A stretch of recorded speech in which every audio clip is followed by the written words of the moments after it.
there, get a load of my new floating studio. Hey, Mr. Producer, what do you think of the view? I wouldn't know since you told management there wasn't room for a control booth in the blimp. Oh, that's right. It's good to be queen. Can we please get started? No problemo. On our last journey to Japan, we stopped by the Sony Computer Entertainment Building to check out the new Legend of Dragoon game. Wait till you see the footage we brought back. Then it was off to the green to interview the developers of Hot Shots Golf 2. We'll talk about how they made an already great game even better. Wrestling fans are really gonna love this issue. We hung out with the WWF great, D'Lo Brown, to get some hot tips on how to smack down your opponent both in the ring and on your PlayStation. Most people think that being a gaming journalist means sitting on your butt all day. Well, we gave some lucky members of the press a chance to get out from behind their word processors and into the paintball arena. Check out the event center to see these guys in action. Yeah, that was lots of fun. You know you weren't supposed to be aiming at people's heads, right? Hey, you mess with the bull, you get the horns. Besides, if you didn't stand up every 5 minutes to ask, "Are we done yet?" you wouldn't have gotten shot so much. Yeah, but I was on your team. Okay, moving on. As always, we have a fine selection of the hottest game videos in the vault, including Spider-Man, MTV Music Generator, and Siphon Filter 2. So if you didn't get them for Christmas, they're probably on sale somewhere. Don't forget about Wormhole. I'm getting to it! For the past 7 issues, you've seen us go behind the scenes of video game development and put together our own game, Project Wormhole. We're finishing off this section by putting the complete demo, including level editor, in the vault. So go check it out! Well, that does it for me. I'll see you all next issue with my footage from PlayStation 2 launch in Japan and my E3 report. Until then, happy gaming!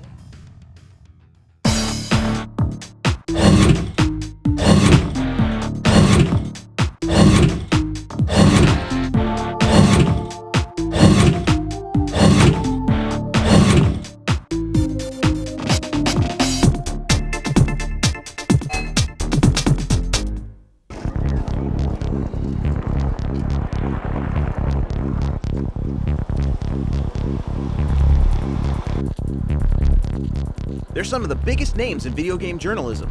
989 Studios has pulled them from behind their computers and brought them to a remote ex-CIA training facility in the Arizona desert.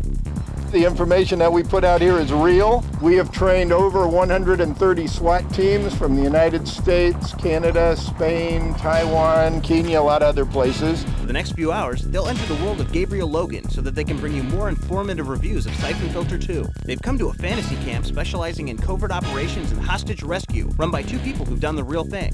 What we're going to be doing here this afternoon, we're going to be doing some exercises involving SWAT-type tactics, where you'll be doing some hostage rescue, some barricaded suspect type things. Get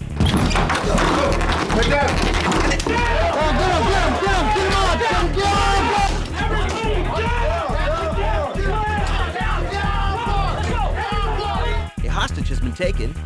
The rescuers plan a counterattack. We're going to require 3 entry teams. There will be 3 doors to be hit, so there will be 3 5-man teams or entry teams. The other 2 5-man teams are going to be our reconnaissance element. Weapons have been distributed. The training is over and now it's into the field.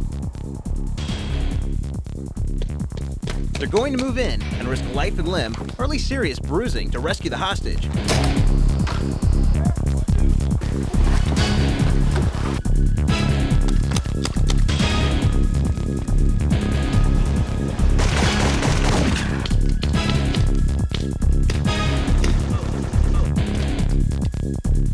And you thought their job was just playing video games. Luckily, they have better aim on the video game screen than they do in real life. Finally, they storm the building and rescue the hostage. Now that your adrenaline is pumping, you can prove that you're a better commando than they are by checking out the Siphon Filter 2 demo in the vault. But give them credit, the next time you think video game journalism is easy, ouch! Think again. Ouch!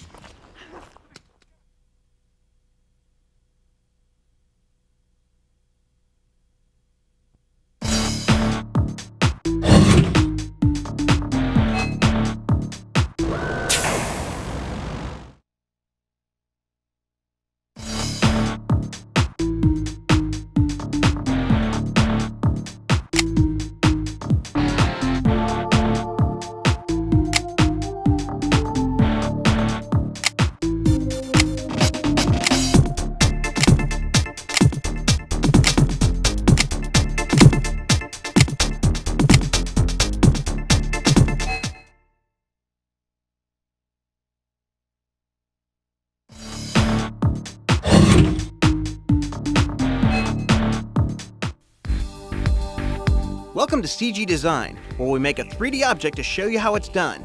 We'll make a weapon called the Tracer, suggested by subscriber Brian Poe. Christian Lowe, PlayStation Underground's interface designer, will shape it for us using 3D modeling software 3D Studio Max. First, he selects the tube tool and creates the inner radius, then the outer radius. Then he selects the outer points of the object and scales them down to create the sharp edge.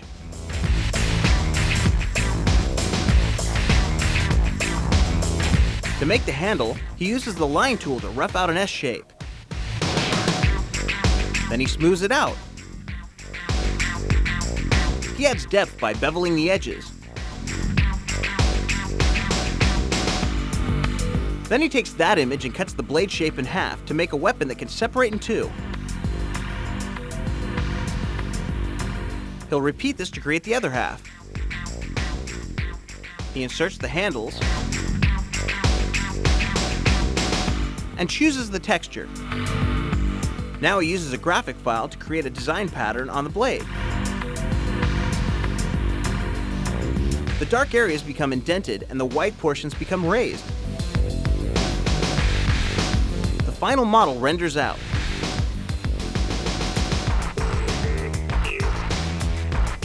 This is how a game developer makes an object for your PlayStation.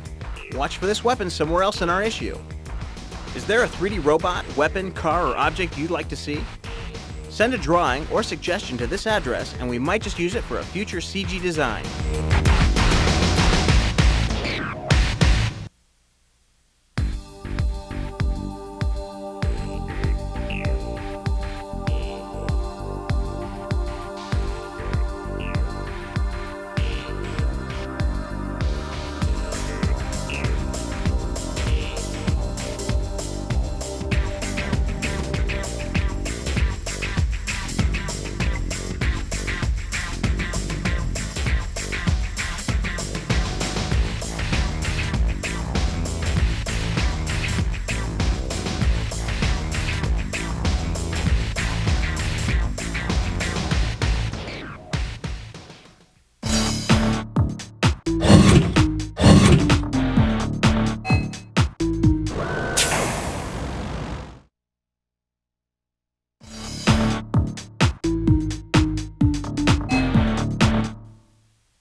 In Spyro 2, there are a couple tricky points. One is the Fracture Hills level where you have to save Spinner's friend. Right here I'm going to go ahead and show you a really cool move on how to unleash your friend from behind the door. Hold down the square button to reach this super speed power-up right here, because the object here is to follow this pathway and through the various doors, and you can't stop or get hit once, because if you do, you lose the super speed power-up and you have to start over again. Go through that portal there, and over this little narrow bridge, and jump at the last second right here and break down the door. And her friend will be right there for you. Oh, thank goodness you broke that door down. Once you save Spinner's friend, you'll get an orb. Now that you've seen it on video, good luck.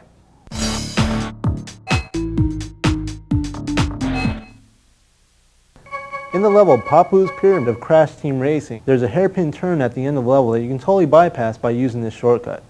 Take a look. Keep in mind you're either going to need an Aku Aku or Uka Uka mask or a turbo boost to make it.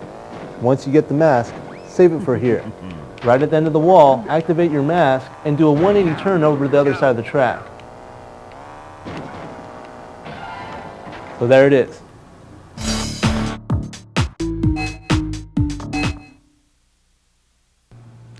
In my job, I get a lot of calls from customers on Siphon Filter, level 14, the Stronghold Catacombs. In this level, you have to follow a scientist to the cell where Fagin is being held. And there are a few things you must not do in this level if you're going to complete it successfully. You got to only use your silenced weapons in this level. It's very important to go down the left-hand corridor here. There is a right-hand corridor, but it'll just lead you around in circles. Then you set about following the scientist. One of the most important things about this level is to let the scientist get a good head start on you, because you're going to trigger certain enemies along the path. If you have to take those enemies out and the scientist can see what's going on, you're going to lose the level because he'll be alerted to your presence. So as you see here, I'm taking out the guards while the scientist is safely out of sight and out of earshot. Now this is where a lot of people slip up on this level.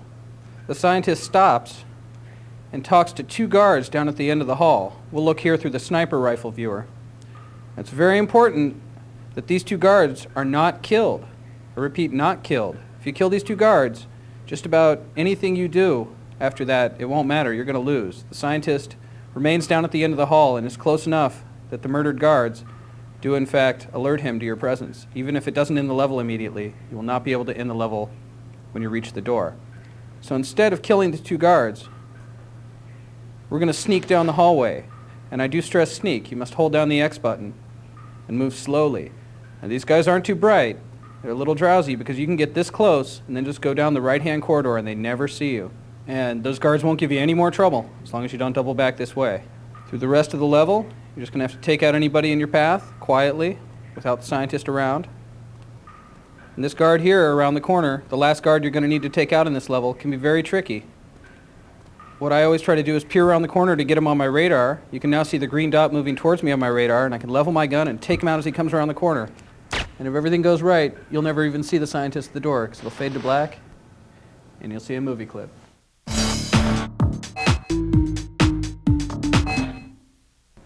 This is a cool move for Siphon Filter, level 15, Farcom Warehouse.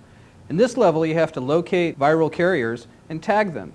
And I talked to a surprising number of people who can't seem to figure out how to tag the viral carriers. When you get the first checkpoint, when you find Erickson, you do find a viral scanner. To locate the bodies, equip your viral scanner, and then go press the L1 button, so you'll look through the viral scanner. Now there's a body, we've located it, but as far as tagging it goes, you absolutely positively must turn off the scanner. And then go to where you saw the body, stand on top of the crate, and simply press the triangle button, thereby tagging the body, obtaining a checkpoint, and one of the objectives of the game. And that's how you scan a viral carrier in Siphon Filter, level 15, Farcom Warehouse.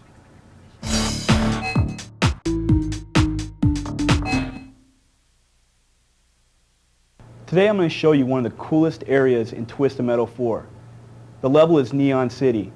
There's a really cool secret area in this level that you can get a lot of weapons and power-ups, but it is hard to get to.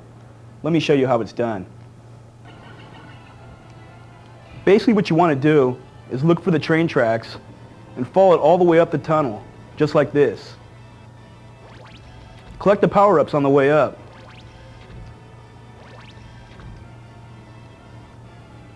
When you get to the top, slow down a little bit, collect the health, and turn around. Look for that little warp point, and just go forward. See this ramp right here? What you want to do is you want to turbo off this ramp into the room on the other side. Now that you're in this hidden room, what you want to do is you want to face this wall right here. Move forward and on top of the helicopter launch pad. Now the helicopter will pick you up, will start taking you to a hidden area. On your way, shoot all the enemies below you.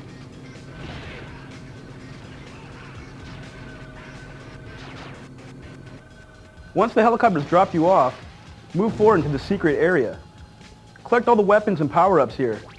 When you've gotten all the power-ups, go to the jump pad to exit the secret area. And that's how it's done.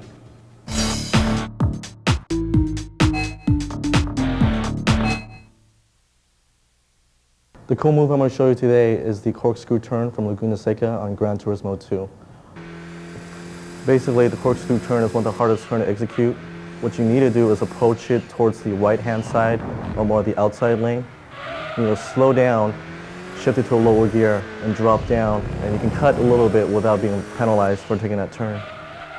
So give it a shot.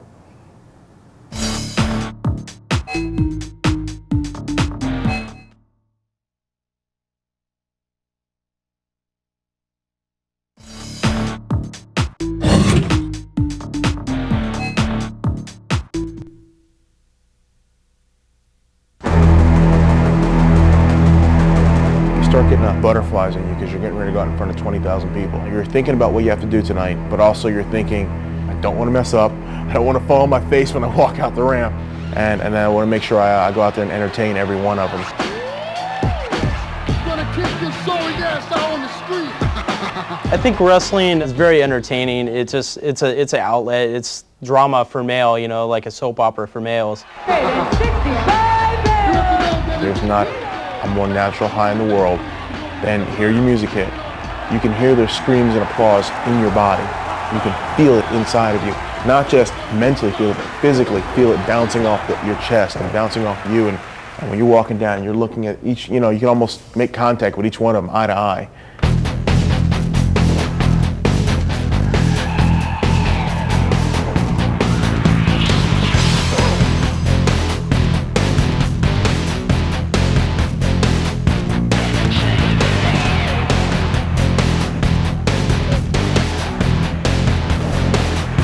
What we're trying to deliver with SmackDown is the ultimate gaming experience in sports entertainment.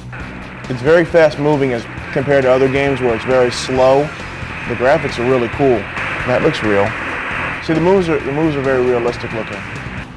One thing that sets our game apart from the other competition is our gameplay and our button commands. We don't want to have to push 20 buttons to get a move off. We want a beginner to be able to pick up the game and get into the game and pull off moves, but at the same time we want the more experienced player to be able to master the reversals and master the game itself.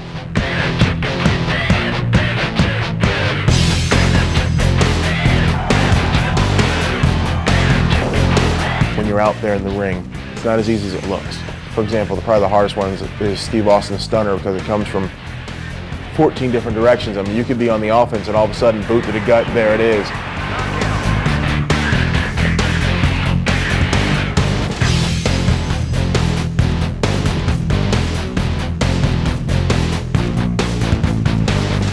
Probably the most embarrassing, people's elbow, because you're just laying there forever, and then all of a sudden this elbow comes out of nowhere.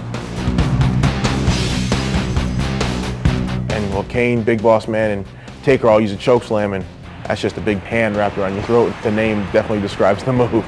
So these are some of the moves you watch out for, and just as scared as hell to take.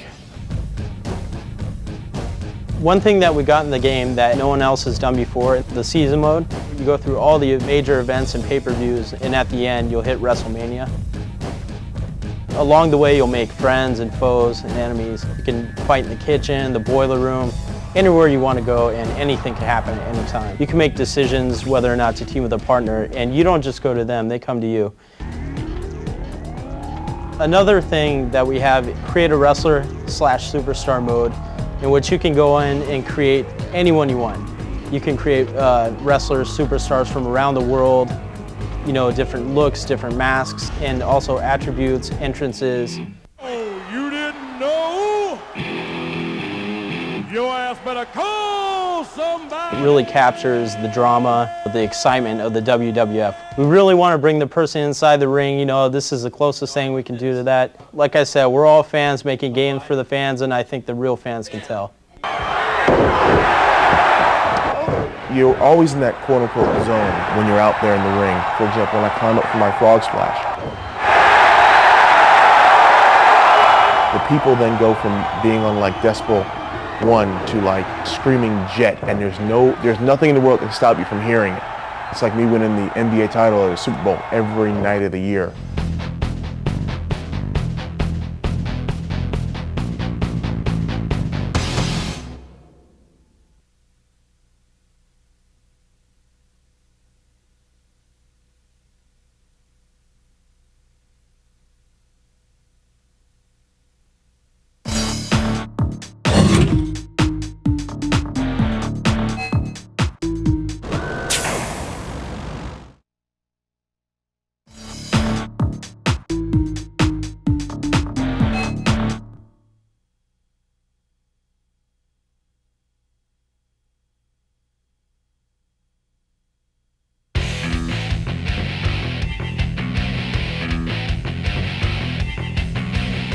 It's the best-selling racing video game of all time.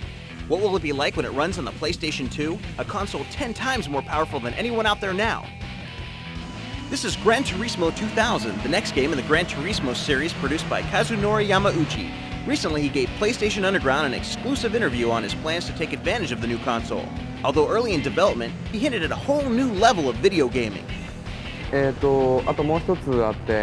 This time out, we hope to change the way people enjoy racing games.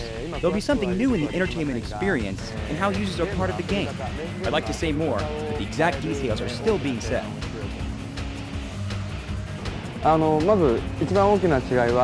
The biggest difference is that the PlayStation 2 will let us make the graphics and sound quality 100 times better. I want to create racing that's even more realistic than the racing you see on TV. For the first time, we can have open cars so you can see the driver. Perhaps you'll be able to choose your own helmet and racing suit.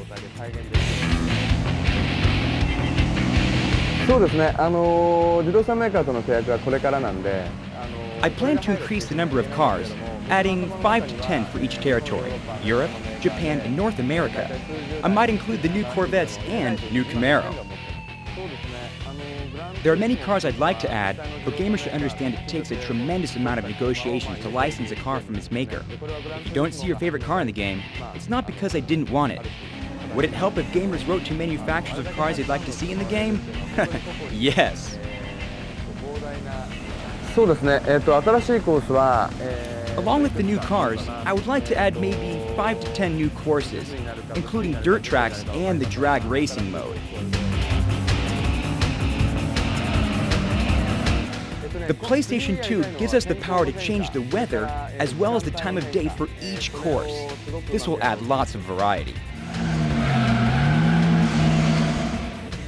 We also now have the opportunity to develop a more advanced artificial intelligence. We want the computer-driven cars to react to what you do with an almost human emotion. If you cut one of them off, that driver might show his anger by racing harder against you. Or he might spin and get scared, and you would feel it. I can't go into more details just yet. Another new factor is the PlayStation 2's new DualShock 2 analog controller. It registers 256 levels of pressure sensitivity. We're experimenting with this and hope to use it for a more subtle control of braking. In GT1, we needed to have anti-lock braking. That's not as realistic as what we can now achieve.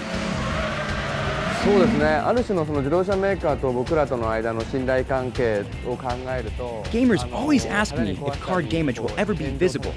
The manufacturers don't want their cars to blow up or be battered. I feel the same way, so that will not change. But I hope to create some effect that shows the user the extent of any damage.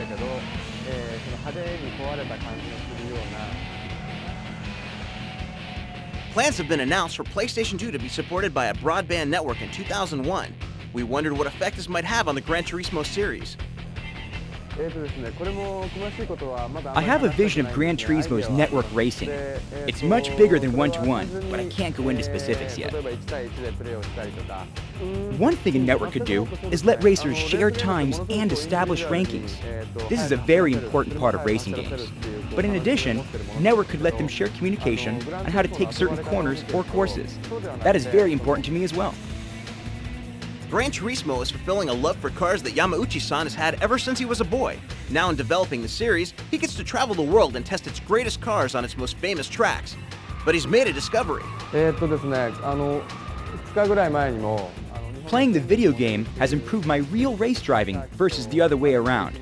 Just 2 days ago, I was on the circuit at Motegi in Japan, and I realized that my performance had improved drastically because I played Gran Turismo 2.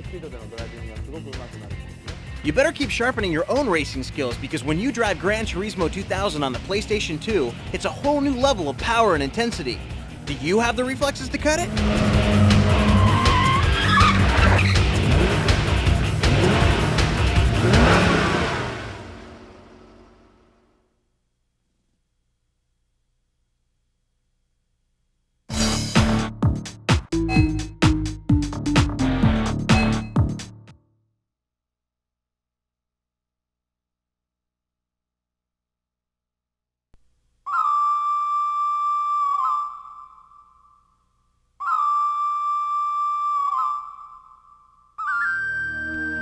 Japan, where peace and tranquility are treasured values. Except when it comes to video games, PlayStation 2 has unleashed a whole new level of power and speed. That's why gamers lined up for this long-awaited special festival in late February. PlayStation Underground is taking you inside to see what the games of the new computer entertainment system are like and to talk with developers. At 60 frames a second instead of 30, everything's way more intense. In Street Fighter EX3, for example, you can even fight 2-on-2. PlayStation 2's extra processing power lets you start with one character's combo, then switch to another's. 4 characters can be in on the same fight.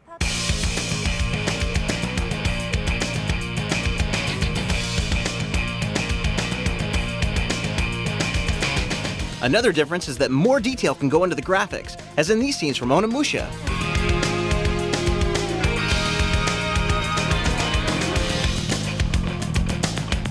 Are you watching real baseball on TV, or is this the new game from Square? When you look at a title, sometimes you take a double take and you say, wait, is that the FMV section or is that the game? There's actually a really, really close comparison in quality between the two. In Kessen, a real-time strategy game, you can move hundreds of soldiers at once, but each of them will think and act individually, creating lots of realism.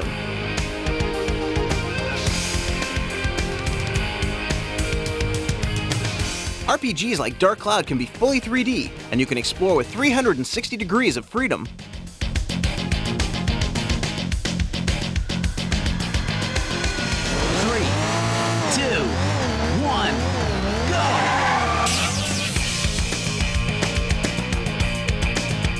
Everything in Ridge Racer 5 looks more realistic, including the walls you're almost crashing into at 200 miles per hour.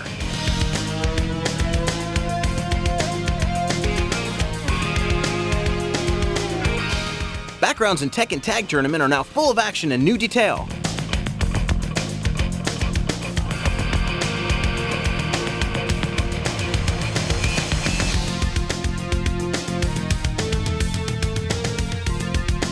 The sky fills with fireworks in Fantavision, a new action puzzle game.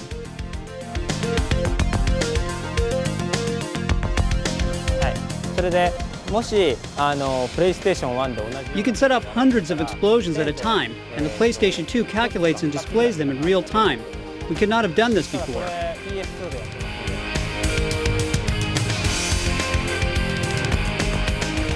When you're being hunted down for lunch in Extermination, all the new detail makes it easier to get that tingly feeling at the base of your spine.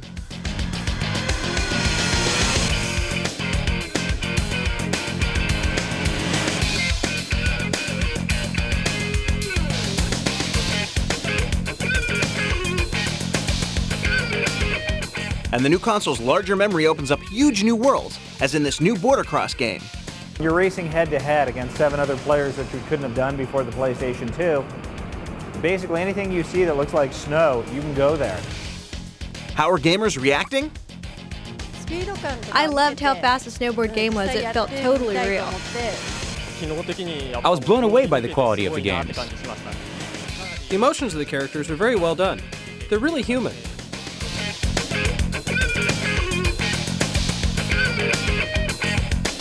This is just the first hint of what games will be like in the next generation of computer entertainment. Stay tuned, our next issue will reach you in June, just after E3, with updated PlayStation 2 footage direct from the show floor. See you then!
いらっしゃいませ。ビール入ったよ。いらっしゃいませ。ラーメン作って。いらっしゃいませ。おいしいね。ラーメン作って。いらっしゃいませ。また来てね。ビール入ったよ。いらっしゃいませ。ビール入ったよ。いらっしゃいませ。いけるね。ビール入ったよ。また来てね。いらっしゃいませ。こんなもんラーメン作って。また来てね。最高よ。いらっしゃいませ。おいしいね。また来てね。ビール入ったよ。ありがとうございました。ごちそうさん。いらっしゃいませ。ビール入ったよ。また来てね。いらっしゃいませ。また来てね。ラーメン作って。いらっしゃいませ。ビール入ったよ。テレビに出てた偉い人が来たわよ。グーザンス。おいしいね。また来てね。ビール入ったよ。また来てね。いらっしゃいませ。いけるね。ラーメン作って。帰れねえよ。帰れねえよ。ごめんね。いらっしゃいませ。また来てね。ラーメン作って。いらっしゃいませ。ビール入ったよ。いらっしゃいませ。ごちそうさん。ラーメン作って。いらっしゃいませ。ありがとうございました。ビール入ったよ。また来てね。いらっしゃいませ。ラーメン作って。いらっしゃいませ。ラーメン作って。ありがとうございました。いらっしゃいませ。いけるね。ビール入ったよ。また来てね。いらっしゃいませ。また来てね。ビール入ったよ。いらっしゃいませ。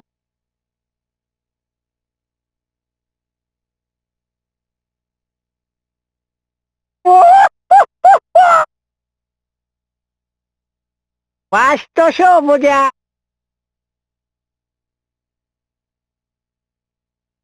ラーメン作って。いらっしゃいませ。ビール入ったよ。いらっしゃいませ。ビール入ったよ。いらっしゃいませ。最高よ。普通だな。また来てね。ビール入ったよ。いらっしゃいませ。また来てね。ラーメン作って。いらっしゃいませ。ありがとうございました。ありがとうございました。ラーメン作って。いらっしゃいませ。ありがとうございました。また来てね。いらっしゃいませ。ビール入ったよ。ありがとうございました。いらっしゃいませ。ラーメン作って。いらっしゃいませ。ラーメン作って。いらっしゃいませ。ビール入ったよ。ビール入ったよ。ありがとうございました。ごちそうさん。いらっしゃいませ。ありがとうございました。ビール入ったよ。ありがとうございました。いらっしゃいませ。また来てね。ラーメン作って。また来てね。いらっしゃいませ。やめろなじゃ。ビール入ったよ。ありがとうございました。いらっしゃいませ。ラーメン作って。テレビに出てた偉い人が来たわよ。また来てね。いらっしゃいませ。また来てね。ビール入ったよ。ラーメン作って。いらっしゃいませ。おいしいね。ビール入ったよ。いらっしゃいませ。また来てね。また来てね。ラーメン作って。ビール入ったよ。いらっしゃいませ。ありがとうございました。ラーメン作って。いらっしゃいませ。気に入った。ラーメン作って。また来てね。いらっしゃいませ。ありがとうございました。ラーメン作って。ありがとうございました。いらっしゃいませ。ママダンス。ビール入ったよ。いらっしゃいませ。あんたは強いの。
Access denied.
Access granted.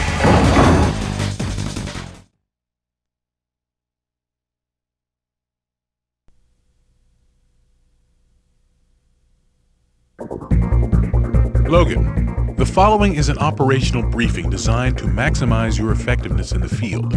Pay attention, and it may save your life.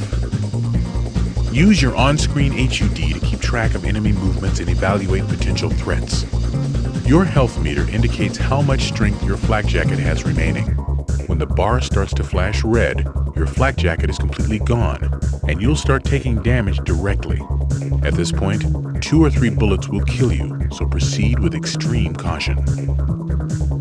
The targeting meter helps you measure your ability to hit your enemy. The meter appears when you have locked on a target. The better your chance of making the shot, the higher the meter gets. When the bar is completely full, you're guaranteed to hit. Increase your chances to hit by getting closer to your target, crouching, or facing him more directly. Likewise, your danger meter represents the likelihood of your being hit. When the bar begins to flash red, you are about to be shot. Take evasive action immediately. The radar shows the location of all known enemies relative to your current position. The color of the dots represents that enemy's threat level. If it starts to flash red, kill the target immediately or find cover. Note, only enemies you've seen or heard will appear on the radar, so always keep your eyes open. Just because the radar does not show targets does not mean you are alone. It's imperative that you keep a full clip and a round chambered at all times. Refer to the weapon icon on screen. The left number is how many rounds remain in your clip. The right number is your total rounds for that weapon. Press triangle to reload if you're getting low. You don't want to run dry in the middle of a firefight. By pressing the start button, you can pause the action and access your HCD. Here, you'll be able to check your current objectives, scan area maps, equip weapons, and review mission briefings. You'll also be able to change game options and save your current progress to a memory card. Note, when you save your progress during an active mission, if you choose to resume that saved game at a later date, you'll continue from your most recently completed checkpoint. In battle, you have to use your weapons effectively in order to survive. Standard operating procedure for combat scenarios include the following. To change weapons, hit the select button. This will cycle through most of your arsenal. To get a complete list of your equipment, hold the select button down and use L2 or R2 to manipulate the weapon bar. Alternately, you can pause the action by hitting start and equip yourself from your HCD. Hold R1 to target lock a specific enemy. If you tap it again and hold, you'll target lock the next nearest enemy. Target locking helps you focus on a specific enemy and allows you to aim and shoot at them while performing other actions. Hold L1 to manually aim your weapon. Use this function to look around your environment or to target specific areas of an enemy's body. Note, different weapons yield different results when aiming. Most sniper rifles allow you to magnify your view while aiming. Press triangle and circle to zoom in and out while aiming. Strafe by holding L2 or R2. If you're good, you can also use the directional button at the same time to maneuver through any tight spots. While manually aiming, use these buttons to peek around corners. With a grenade equipped, your aiming cursor indicates where the grenade will land when thrown. While aiming, press and hold the fire button and an arc appears. This represents the arc that the grenade will travel when thrown. The longer the fire button is held, the greater the arc. Release the fire button to throw the grenade. Occasionally, you'll encounter enemies who pick their shots more carefully. When one of these snipers takes aim at you, you'll be warned.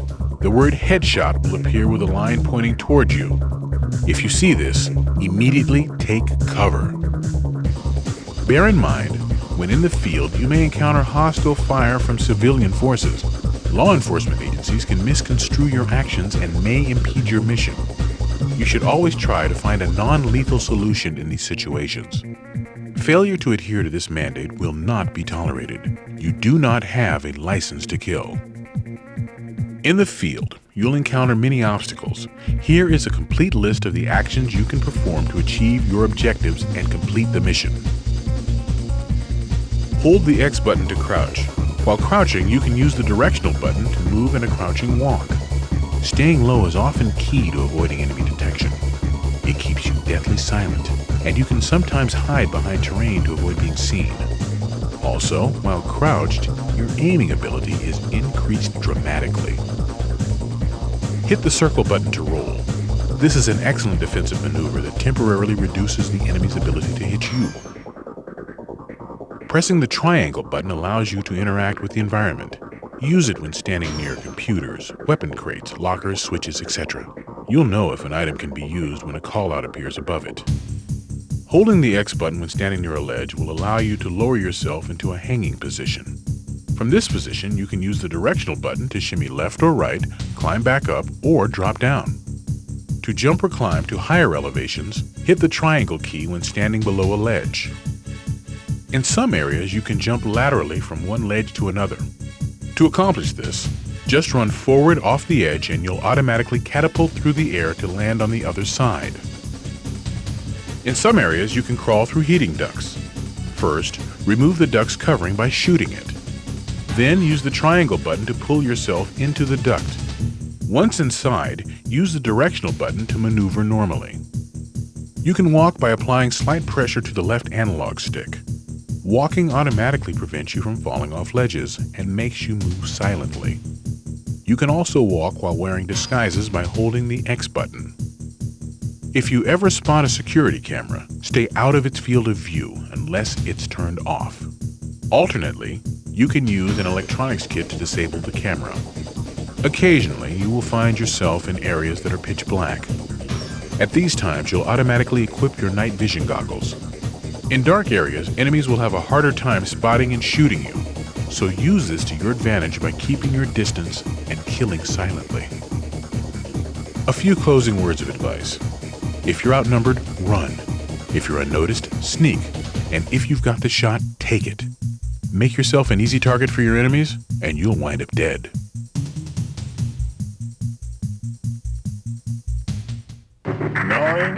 Nine Studios.